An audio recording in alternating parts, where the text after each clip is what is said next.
chama de quadrado, namorando a mesma moça, veja só o resultado.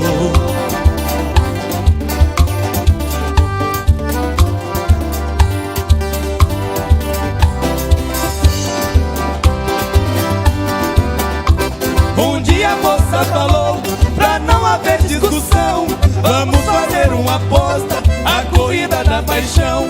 Granfino corre no carro, você com seu alazão, eu vou pra minha fazenda, esperar lá no portão. Quem dos dois chegar primeiro vai ganhar meu coração.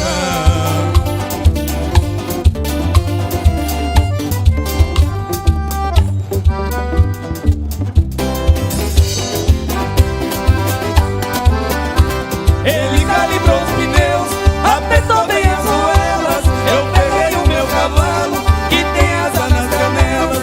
Granfino entrou no carro, pulei em cima da cela. Ele funcionou o motor, fechou as 4 janelas. Chamei o macho na espora, bem por baixo das costelas.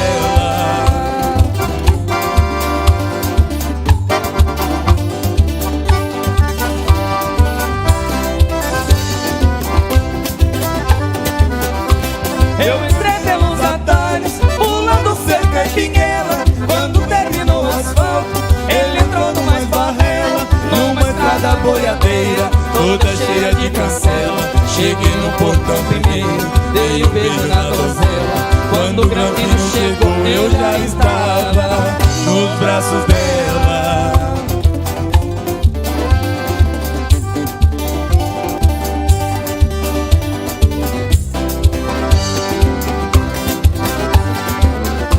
O progresso é coisa boa, reconheço e não discuto, mas aqui no meu sertão, meu cavalo é absoluto. Foi Deus e a natureza quem criou esse produto.